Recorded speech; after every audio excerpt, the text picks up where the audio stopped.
Inilah kisah Kenshin dan Kaori, seorang pemuda kaya yang menyamar kerja sebagai cleaning service versi Kaori TV.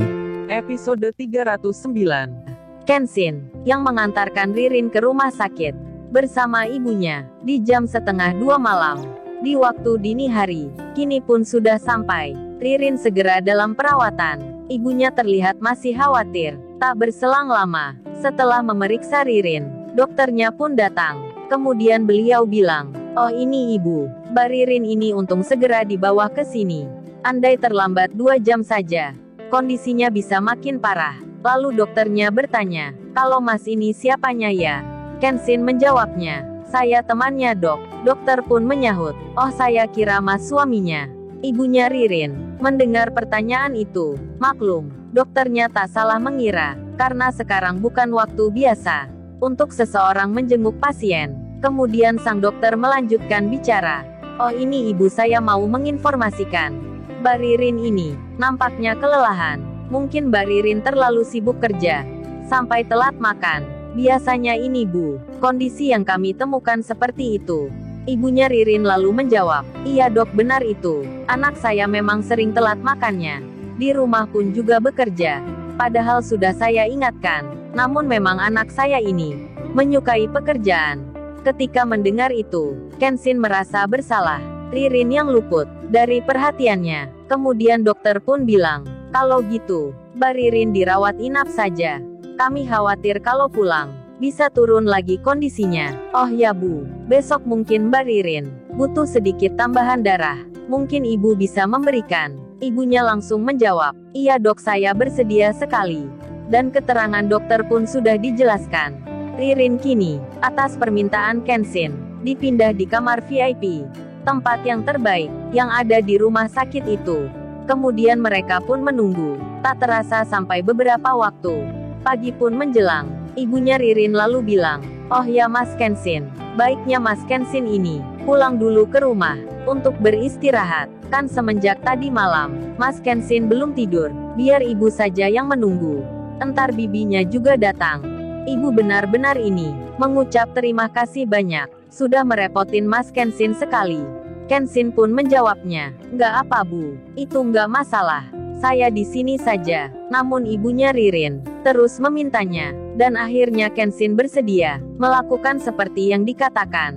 Apalagi dirinya melihat Ririn, kondisinya semakin membaik, dan tepat jam 6:04, Kenshin meninggalkan rumah sakit dengan naik mobilnya sendiri. Ia akan pulang. Di saat bersamaan itu, di waktu perjalanan, teleponnya berdering. Kenshin mengangkatnya. Rupanya Bang Hotman yang menelponnya. Bang Hotman pun menyapa, "Selamat pagi Tuan Muda. Maaf ini mengganggu waktu ngopinya. Ini saya mau tanya, rumahnya Pak Andi masuk sebelah mana ya? Kemarin kita sudah janjian untuk melihat berkas-berkas dokumen tentang hutang di bank yang ada hubungannya dengan debt collector." Kenshin yang di jalan mendapat tanya itu. Apalagi ia akan lewat jalan yang sama. Ia pun menjawabnya, "Oh ini Bang Hotman, kebetulan ini saya lagi keluar, dan dekat pula dengan jalan raya dari tempat rumahnya Pak Andi." Bang Hotman tunggu bentar saja. Kalau ada minimarket, berhenti saja di situ. 5 menit saya sampai. Dan benar saja, tak lama berselang, Kenshin pun tiba. Ia melambaikan tangannya ke arah mobilnya Bang Hotman. Bang Hotman yang melihatnya, tentu saja terkejut. "Kok cepat sekali Tuan Muda ada di sini?" Bang Hotman pun melihat Kenshin yang memakai mobilnya. Beliau pun lalu menyeberang, kemudian mengikuti Kenshin dari belakang. Beruntungnya, jalan masuk rumahnya Pak Andi begitu sangat lebar, mobil pun bisa leluasa jalan.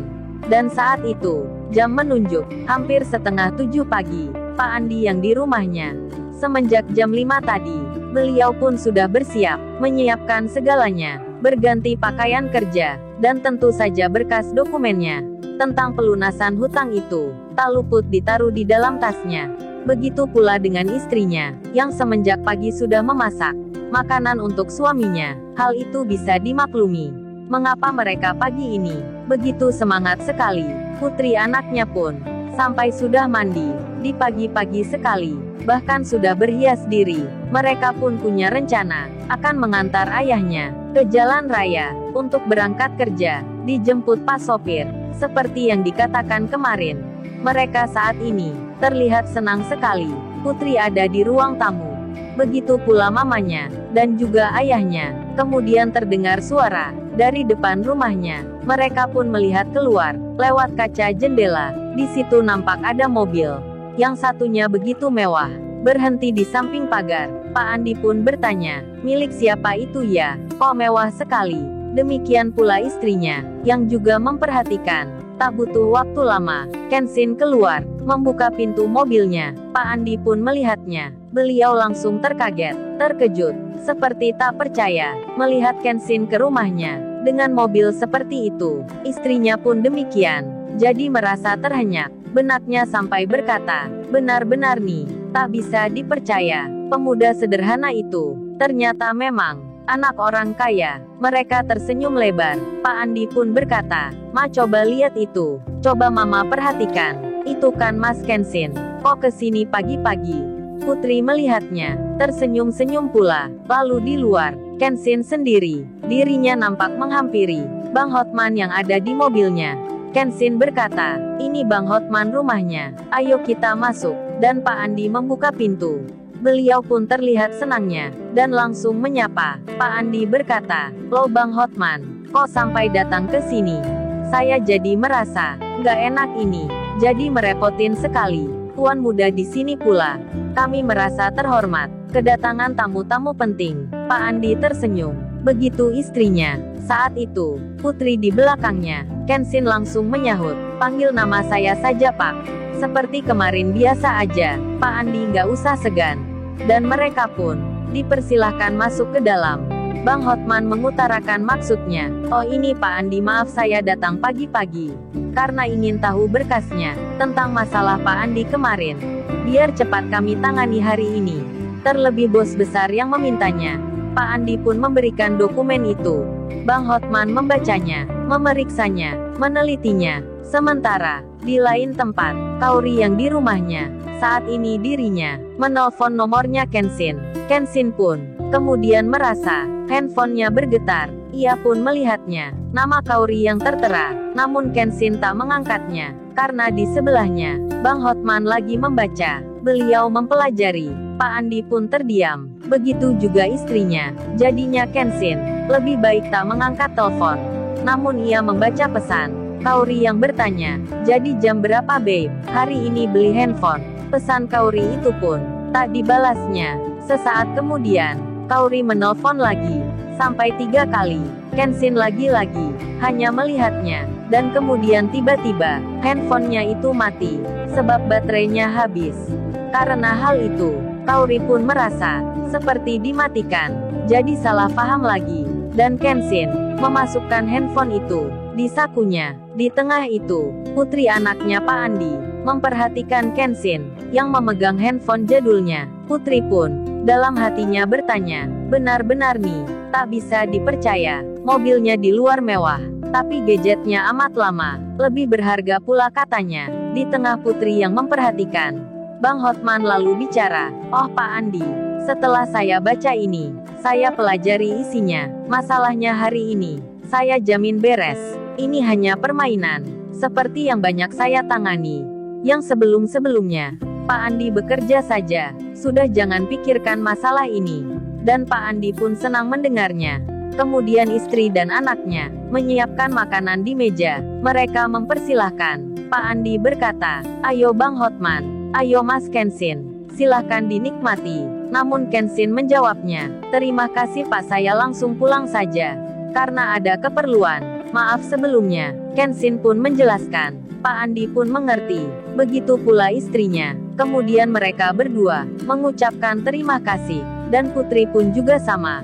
Lalu Kenshin teringat. Kemudian ia bilang, "Oh ya mbaknya ini, apa mau kerja juga?" Mendapat tawaran itu, putri pun langsung menyahutnya dengan mengiyakan. Apalagi mamanya menyentuh bahunya, pertanda agar mau saja. Melihat itu Kenshin pun bicara, "Oh ya Pak Andi, kan masih ingat waktu yang ramai-ramai kemarin.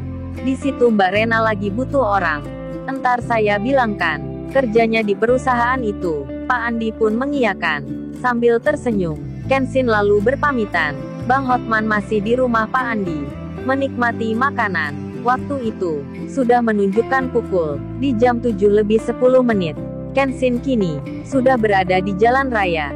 Ia pun teringat Kaori, yang menelponnya tadi, tak sempat diangkatnya, sebab baterainya habis.